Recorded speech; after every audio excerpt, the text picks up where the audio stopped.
1884, somewhere in Berlin, so-called civilized men came to do an unspeakable thing. Rulers on hand with their guns and arrogance, they carved up our Africa as if we did not exist. They claimed all the land for themselves, enslaved all the people. They pillaged and plundered, oh, their greed had no equal. But then there came a warrior's call, a battle cry. Ethiopians arose to fight and die for freedom. Do you remember Adwa? Do you remember that day when our forefathers and mothers, they marched for months and stood in the way of colonization and slavery? With unity and with bravery, they sacrificed for our dignity in this African victory. Oh, do you remember Adwa? Do you remember that day when our forefathers and mothers, they marched for months and stood in the way of colonization and slavery? With unity and with bravery, they sacrificed for our dignity in this African victory.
Somewhere in Berlin, so-called civilized men came to do an unspeakable thing.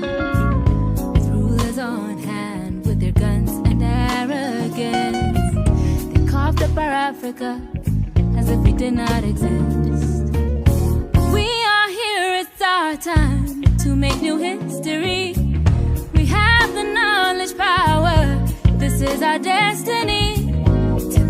In peace and justice, let's be that generation. Together we are stronger. Let's lift up ourselves, lift up our nation. Do you remember Adwa? Do you remember that day when our forefathers and mothers, they marched for months and stood in the way of colonization and slavery? With unity and with bravery, they sacrificed for our dignity in this African victory.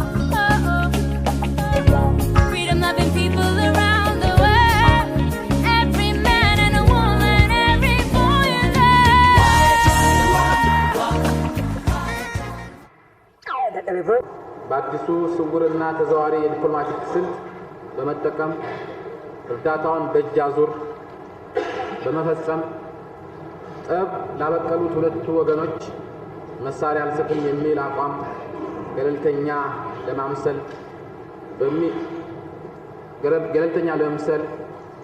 ተሞክሯል።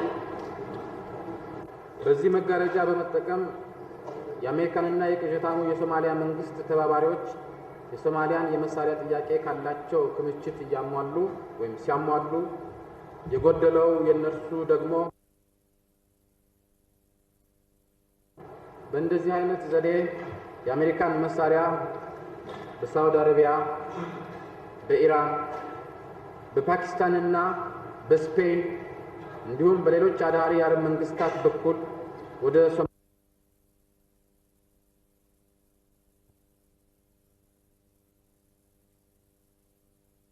ሆኖ ሳለ የአሜሪካ መንግስት አውቆት ነው ወይ የሚፈጸመው የሚለው ጥያቄ የአሜሪካን አስተዳደር ከደሙ ንጹህ ነኝ እያለ በደም የነከረ እጁን ለመሸፈን የሚያደርገው ግብዝነት ግምት በመስጠት የተጠየቀ ይመስላል።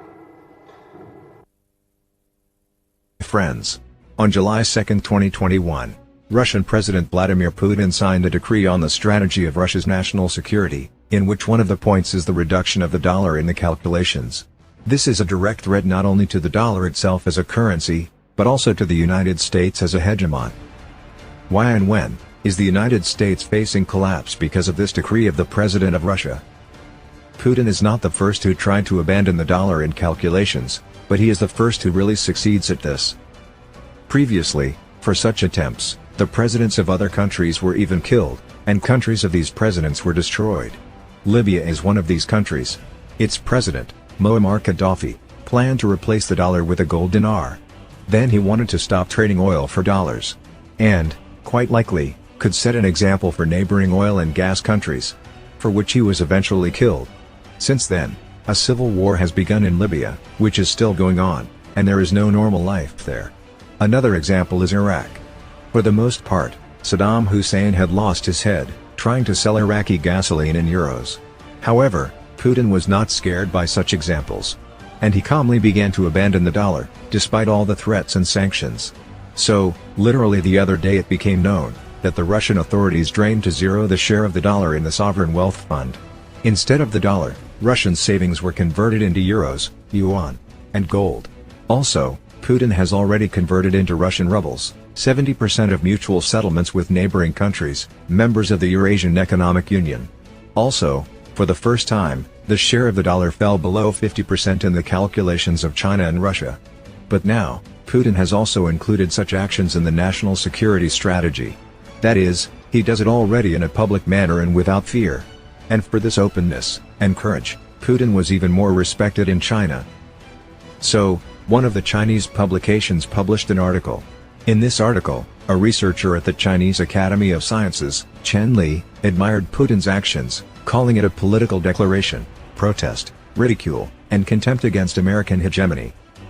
Literally a few days later, after Putin signed the decree, in the United States they tried to understand what would happen now.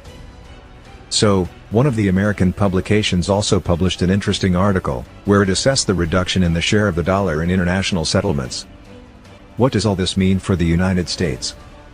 As long as the dollar is still the world's currency, it can be printed, and holes in the budget can be closed with printed dollars, as well as maintaining a high standard of living for Americans and funding the army, military bases around the world, and, as a result, preserve hegemony. However, as you can see from this graph, the share of the dollar in international settlements is falling. Largely because of Putin's actions, who was not afraid of the deaths of Gaddafi and Hussein, and began not only to give up the dollar himself, but also to seduce others to do the same. This means that every day there are less and less opportunities to print the dollar. At the same time, the budget of the United States for 2022 is in deficit. This means that the government of the United States will have to print a lot of dollars out of thin air. The United States has not only a budget deficit, but also a deficit of trade balance. A deficit of trade balance means that the United States is buying more goods and services abroad than it is selling its own. Therefore, the government of the United States is forced to print dollars. And this leads to the fact that the dollar is gradually losing the status of a reserve currency, and it is becoming more and more difficult to print the dollar with impunity. Therefore, inflation is rising in the United States. Sooner or later, if the share of the dollar continues to decline, as Putin prescribed in his strategy, then the printing of dollars will one day simply lead to a dramatic increase in the price for everything within the United States. A weakening of the dollar means that the United States will lose its hegemony, because in this case, the government of the United States will have to cut spending in order to buy from other countries exactly as much as the United States sell, and budgeting for potential costs consistent with the income. The United States will be forced to cut back on everything. Numerous military bases around the world that demand a lot of money for their maintenance. And of course, the Americans themselves will have to live within their means. So, the decline in the share of the dollar in international settlements is the end of the hegemony of the United States. However, judging by the graphs, this is unlikely to happen very soon. After all, the share of the dollar is still quite large, but despite this, the dollar is decreasing slowly and confidently. So, the end of the hegemony of the United States will not happen tomorrow, or even in a few months. But the fact remains, that sooner or later, the United States will be forced to say goodbye to its hegemony. It is just a matter of time. Hello and welcome to Redacted Tonight VIP. I'm Lee Camp. Today we dig into where the United States will attack next. As you know, the American empire is always hungry for war, or at the very least, killing thousands of people with economic war, if we can't get the guns and bombs in there. But too often, all of us who support peace simply react after the U.S. has bombed or invaded or attacked. So that's why it's important we get ahead of the game and look at who the U.S. will attack in the future. Independent journalist Ann Garrison has done some great work on the answer to that question, and I have her on the show today. Hi, Ann. Thanks so much for joining me. Hi. Long live Ethiopia, U.S. out of Africa. Yes, well... I picked this up at a demonstration. Yeah. Good. I picked this up at a diaspora demonstration about this. Yeah, well, yeah. So you're jumping to the meat of the matter, which is that we want to talk about Ethiopia because the U.S. Now the U.S. empire is involved in an endless array of wars and attacks on one form or another on various places around the globe, and so everyone's wondering where are they aiming their guns next at the Pentagon. And you've done some really interesting reporting on how the U.S. is aiming more and more at Ethiopia, but almost no one really is talking about it. So I want to get into that, but let's back up a little, and if you can tell us about the civil war that's been going on in Ethiopia. During the first week of November, the Tigray People's Liberation Front, a group of thugs that the U.S. backed for 27 years when they were in power. They're a 6% minority. Tigrayans are a 6% minority. And keep in mind, we're not talking about the Tigrayan people. We're talking about the TPLF. This group that was in power for 27 years with U.S. support, and which allowed, therefore, the U.S. to use it as its army in Africa. They had retreated to their province after they lost power because of a popular uprising in 2018, or a series of them.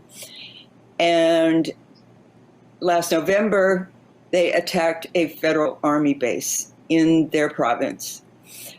This is very important to understand because in no time, the Western press stopped acknowledging that the TPLF attacked a federal army base. I mean, right. Is there any nation on earth that would not react to an attack on a federal army base? Right. So Prime Minister Abiy Ahmed and the Ethiopian Defense Force went into Tigray.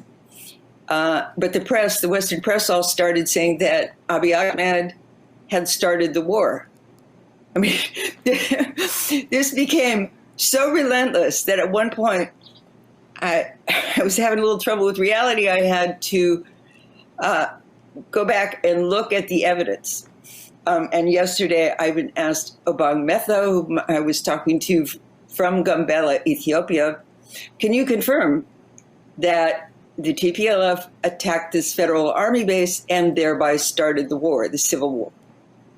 And he said, yes. He hadn't even gotten this from the government. He knew a young soldier there who survived. Ever since, the Western press and most U.S. officials have been blaming it on Ethiopia and Prime Minister Abiy Ahmed. And they've also been portraying the TPLF and the Tigrayans as victims of this war, allegedly started by Abiy Ahmed, but started by the TPLF. There's just been a barrage of what I call atrocity reporting It's very recognizable. As soon as the U.S. wants to attack another country, it starts these cries about genocide, war crimes, genocide, crimes against humanity. Those are all international crimes. I don't think any of them have any statute of limitations. And according to the UN Charter, if such heinous crimes are being committed, and if the UN determines that, the UN Security Council determines that they rise to the level that justifies some sort of intervention, particularly if one country has attacked another, then the UN Security Council is supposed to organize a response, a multilateral response. Right. But the U.S. hasn't been having any luck with this. It really didn't have any luck in Iraq. The 5 permanent members, including Russia and China, voted to create this no-fly zone over Libya in 2011, but they didn't know what was going to happen. Well, I was just going to say, so it's increasingly seeming like the U.S. is laying kind of this groundwork that often we see before the U.S. decides to either invade or launch economic war, at least at a country. And so they seem to be doing that against Ethiopia, which is the second most populous country in Africa, 112 million people there. It lays at the center of this kind of geostrategically critical Horn of Africa. Can you talk a little about why the U.S. is interested specifically in Ethiopia? Well, for one, they lost their puppet, the TPLF, in, I think it was 2015. The TPLF, the Tigrayan People's Liberation Front, which dominated the government, sort of a junta from a 6% minority, they lost their puppet. And that was upsetting. And then, as if that wasn't enough, the new Prime Minister, Abiy Ahmed, negotiated peace with Eritrea, the neighboring country, which is on the Red Sea, which Ethiopia had been at war with for many years. And for that, he won the Nobel Prize. Mm-hmm. Now, after this civil war started and all this barrage of atrocity reporting came at us, people, including even Democracy Now!, started saying, oh, what happened to this Nobel Prize winner? He's now at war. He's now committing, he and his army are committing all these international crimes in Tigray. But as I said, again, what nation would tolerate an attack on a federal army base? And the Undersecretary of State for African Affairs was outraged, and he compared it to the Confederates attacking Fort Sumter. Mm-hmm. Right. And then the Tigrayans fired on Eritrea. They fired rockets all the way to Asmara, the capital. And so Eritrea was drawn in. And then the atrocity reporting was aimed at blaming Eritrea, even though they started firing rockets at Eritrea. Another piece of this with Eritrea is that AFRICOM, which I think a lot of viewers probably have heard of, the U.S. African Command. There's bases the command bases in Djibouti, which neighbors Eritrea, and Eritrea has refused to allow Western powers to have a presence in their country. They're one of the only ones to do that. So is it true that the U.S. maybe is afraid of peace the peace between them and Ethiopia will cause an aversion to AFRICOM for Ethiopia as well? Exactly. I have been asking, and I asked Obang Metho yesterday. I was talking to Obang Metho, who's in Gambela, Ethiopia right now, and he's the executive director of an organization called Solidarity for New Ethiopia. I asked him whether whether he thought Abiy Ahmed would make the Ethiopian army available for U.S. exploits in Africa. And he gave me a very diplomatic answer to the effect that the U.S. and Ethiopia should collaborate for everyone's benefit. People who he has an office in Washington, and he's back and forth between Washington and Ethiopia because Washington has so much power there. So he has to talk to officials and NGOs, and people who do that are very diplomatic. And you've, yeah, I mean, that's the diplomatic response. But you've written about the U.S. hostilities a lot towards Ethiopia and Eritrea, and how they look kind of more and more like preceding U.S. wars in Yugoslavia, Libya, yeah. Syria. What specifically has the U.S. government been doing towards Ethiopia and Eritrea? Well, it started with censure.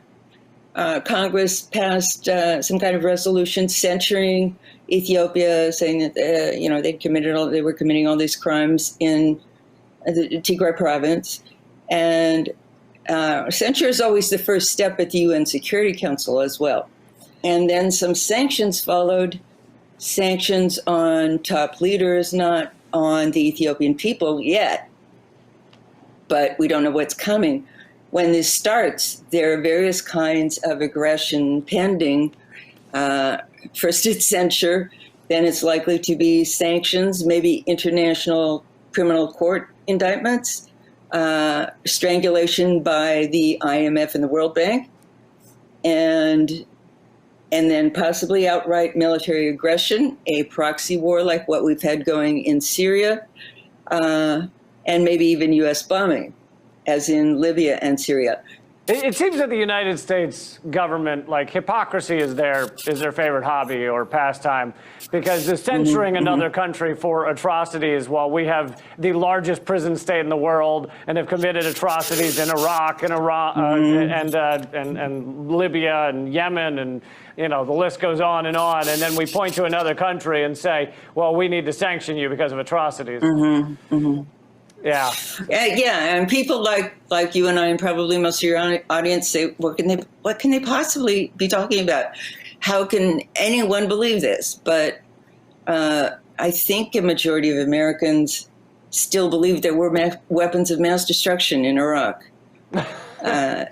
So, I mean, Noam Chomsky and Edward S. Herman wrote about this in Manufacturing Consent. You throw so much leap at the wall, see what sticks, and it will stick with the majority of the population who don't spend a lot of time digging through it like you and I do.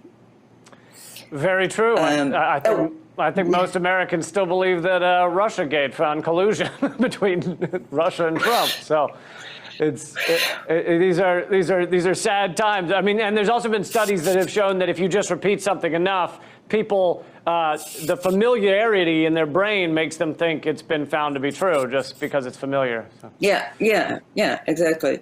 And these big officials and the paper of record, the New York Times and the Washington Post and the BBC and Al Jazeera, they're all repeating it. So it must be true, right? Let me say something about Rwanda and Congo. This is another part of the world that I have made a lot of effort to understand. Another way you know that some kind of U.S. intervention is coming, whether it be, the censure, the sanctions, the international criminal indictments, proxy wars, or worse, is when they start talking about Rwanda. Rwanda is it's mentioned in Obama's directive on mass atrocities, and a writer, Maximilian Forte, in his book about Libya, said that for the humanitarian imperialist, everywhere is Rwanda. So as soon as they start saying, not since Rwanda have we seen such refugee flow, there's a genocide pending, we didn't get it right in Rwanda in 1994. So we have to do something now. Yeah, that's. I think Samantha Powers made her whole career on that, right? Look at Rwanda, exactly. So we've got a bomb everywhere. Exactly, and this is all based on a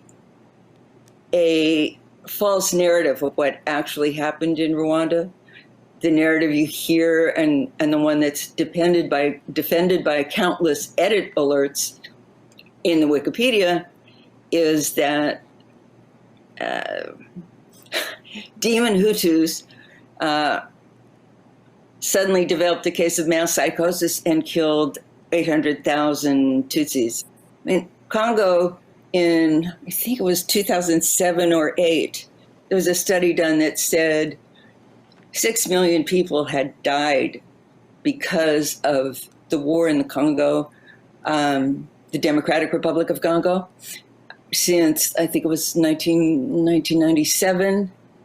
And Rwanda and Uganda invaded Congo in 1996 and then again in 1998, overthrew the government, more or less installed a series of puppets. Rwanda always in the lead about this. And last time I checked, I think there were 4 million refugees, internally displaced persons in Congo. So it's as bad as Yemen, but you don't hear about it. You don't hear about it so much, and no one is screaming genocide, mass atrocities, crimes against humanity about Congo. And of course, no matter what happened in Rwanda, the United States did not have a leg to stand on to be the ones that would intervene anywhere in the world. It'd be like, oh, there's atrocities going on over there. Let's send Hannibal Lecter to go deal with it because he's got a good record and, things are rough. Exactly. Wait. No, there's a particular aspect of that story that should be understood, which is that there was a UN peacekeeping mission in Rwanda, and when the massacres began for the 3 months, April to June 1994, the U.S. was dominant on the UN Security Council at that time because Russia was a mess with Boris Yeltsin in power, and China wasn't being assertive enough to have disagreed. Clinton sent Madeleine Albright to the UN to make sure that they did not organize an intervention which would have been legal according to the UN Charter. Didn't organize an intervention, actively made sure there was none. UN peacekeepers were pulled out. Wow. And that was because the United States wanted to see their guy, Paul Kagame, the current president of Rwanda, seize power. Right. So that's and so Bill Clinton's crocodile tears about how he didn't intervene in Rwanda, nothing could be funnier. Yeah, great points. He did intervene.